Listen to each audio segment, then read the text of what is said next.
జమ్మూ కాశ్మీర్లోని కిస్తవాడలో ఇటీవల cloud bust ఘటన మరవకముందే కటువాలో మరో క్లౌడ్ బస్ట్ సంభవించింది.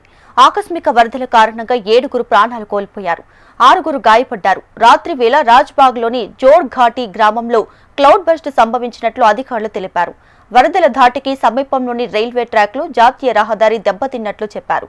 క్లౌడ్ బస్ట్ నేపథ్యంలో కటువా ఎస్ఎస్పీ శోభిత్ సక్సేనాతో కేంద్ర మంత్రి జితేంద్ర సింగ్ ఫోన్లో మాట్లాడారు. వరద ప్రభావిత ప్రాంతాల పరిస్థితిపై ఆరా తీశారు.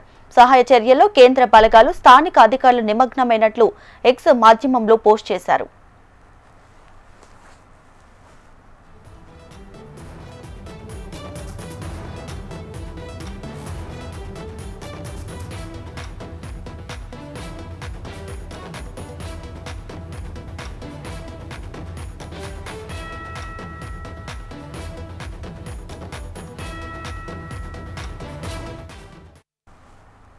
జమ్మూ కాశ్మీర్లోని కిస్తవాడలో ఇటీవల క్లౌడ్ బస్ట్ ఘటన మరవకముందే కటువాలో మరో క్లౌడ్ బస్ట్ సంభవించింది.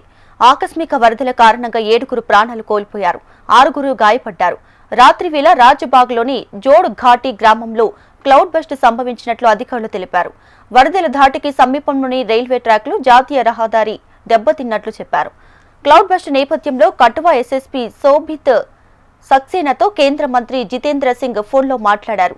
వరద ప్రభావిత ప్రాంతాల పరిస్థితిపై ఆరా తీశారు. సహాయ చర్యల్లో కేంద్ర బలగాలు, స్థానిక అధికారులు నిమగ్నమైనట్లు ఎక్స్ మాధ్యమంలో పోస్ట్ చేశారు.